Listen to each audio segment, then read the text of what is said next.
Pippa was a little paper boat carrying a fading note with great care.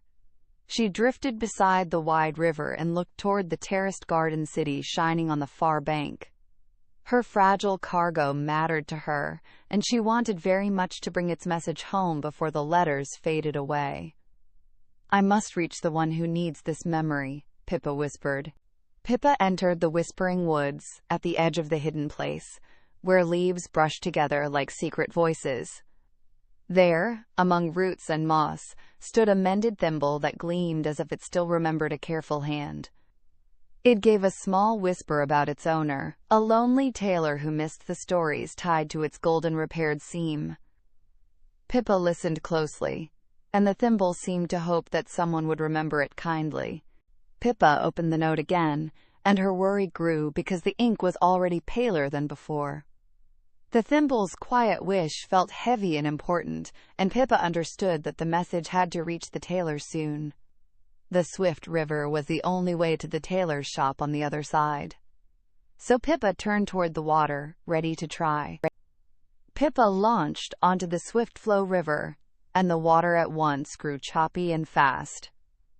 Near the tall utility sorting station, strong currents pulled at her sides, as if the river wanted to push everything into piles marked useful or discarded. Pippa rocked hard, and the spray threatened to wet the precious note. "Not now," she said, leaning low as the boat shivered against the rushing pull. A wobbly old wooden spinning top bobbed beside Pippa, turning slowly as though it had all the time in the world. "Do not fight the river straight on," it said. "Listen for the heart tugs of forgotten things, and they will show you the gentler way." The top tipped toward a hidden, calmer eddy tucked behind the sharpest rush of the station. Pippa watched carefully, and a new plan began to form. Pippa remembered the thimble's golden seam and the gentle hands that must once have held it steady. Instead of forcing her way through the roughest water, she followed that tender memory, turning where the current softened and curled.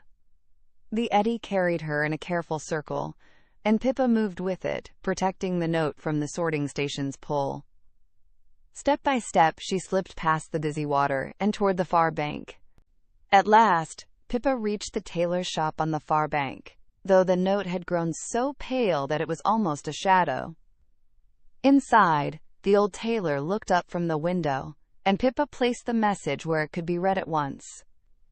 The tailor's eyes widened, and a flicker of recognition warmed the room.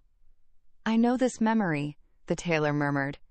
The tailor gently lifted the little thimble and touched the gold-filled crack with a thumb that had stitched many careful seams. At once, the tailor remembered a cherished moment of mending, patience, and love, and the room seemed to glow with that soft memory. Pippa felt the joy of having brought the story home, and the boat rested happily beside the thimble. What had seemed small and old was suddenly full of meaning again. The end. Tilde, tilde, tilde.